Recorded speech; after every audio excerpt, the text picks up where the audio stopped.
Thank you sir. பெருமைமிகு இன்றைய நிகழ்வில் மாண்புமிகு தமிழ்நாடு முதலமைச்சர் திரு மு.க. ஸ்டாலின் அவர்களை உரையாற்ற வருமாறு அன்புடன் அழைக்கின்றோம். We request our Honorable Chief Minister of Tamil Nadu, Thiru M.K. Stalin, to address the gathering.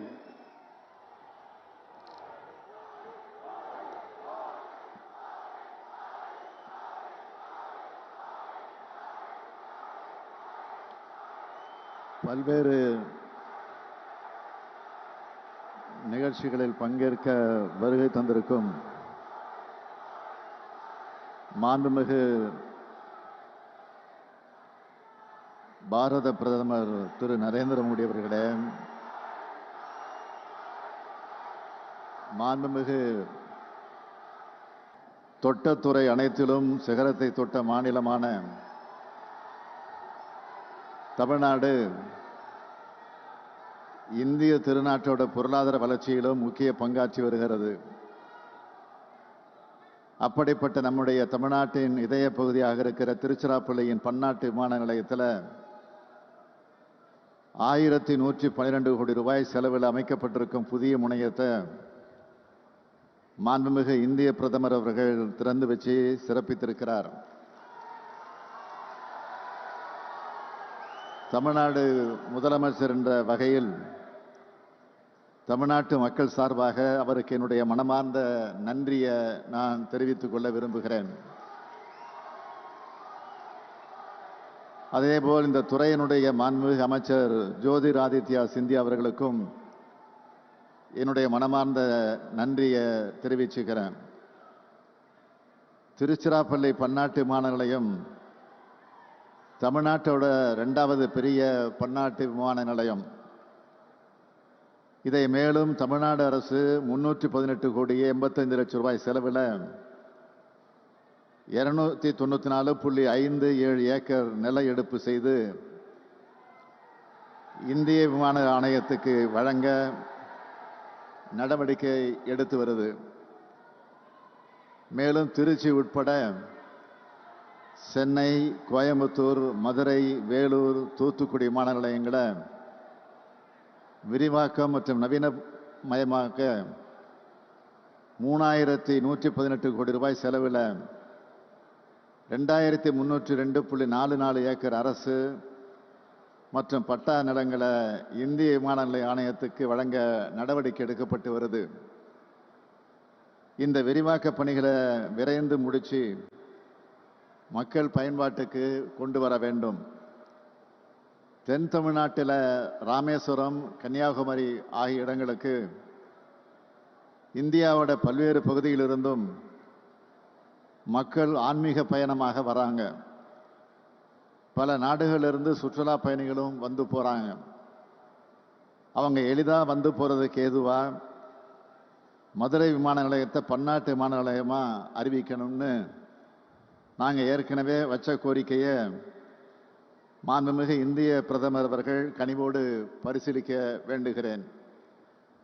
Malaysia மற்றும் ஜப்பான் நாடுகளோட தமிழ்நாடு பண்பாட்டு மற்றும் வர்த்தக தொடர்புகள் கொண்டிருக்கு.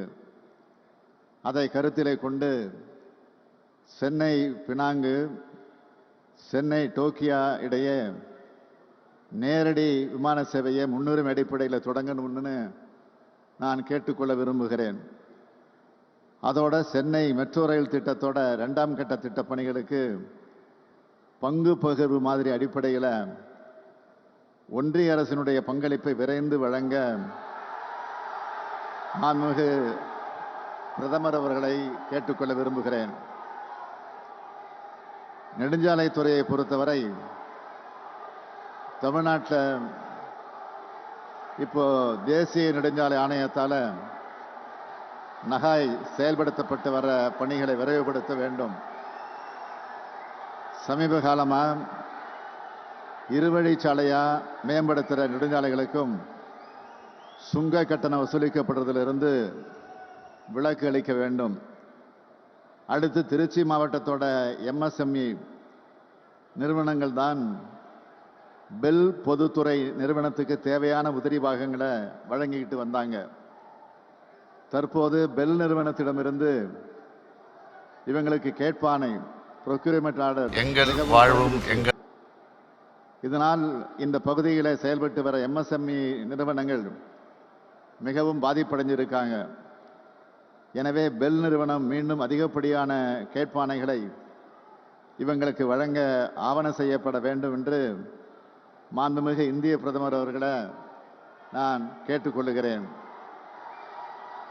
மாண்புமிகு பிரதமர் அவர்கள் அறிந்த ஒன்றுதான், கடந்த மாதம் சென்னை மற்றும் தென் மாவட்டங்களில் கடுமையான மழைப்பொழிவை தொடர்ந்து ஏற்பட்ட வெள்ளம் காரணமாக அந்த மாவட்டங்களில் பொது உட்கட்டமைப்புகளை பொறுத்து சேதமடைந்திருக்கு.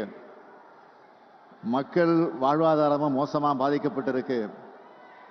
எனவே அவற்றை கடுமையான இயற்கை பேரிடர்கள் அறிவித்து தேசிய பேரிடர் நிவாரண நிதியிலிருந்து தமிழ்நாட்டுக்கு உரிய நிவாரண நிதியை வழங்க தமிழ்நாட்டு மக்கள் சார்பாக நான் மீண்டும் கேட்டுக்கொள்கிறேன். தொடர்ந்து கோரிக்கையாக வைக்கிறோமே என்று எண்ண வேண்டாம். பறந்து விரிந்த இந்திய பெருநாட்டில் கோடிக்கணக்கான மக்களுக்கு நெருக்கமாக இருந்து கல்வி, மருத்துவம், அவசிய தேவைகள், உதவிகள் ஆகியவற்றை செஞ்சு தர வேண்டிய முக்கிய கடமை மாநில அரசுகளுக்குத்தான் இருக்கு. மாநிலத்துக்காக கோரிக்கை வைக்கிறதும் மாநில உரிமைகளை நிலைநாட்டுறதும் அங்கே வாழ்கிற மக்களோட கோரிக்கைகள் தானே தவிர அவை அரசியல் முழக்கங்கள் அல்ல. அந்த வகையில் தமிழ்நாடு அரசின் கோரிக்கைக்கு மாண்புமிகு பிரதமர் அவர்கள் நிச்சயமாக நிறைவேற்றி தருவார் என நான் நம்புகிறேன்.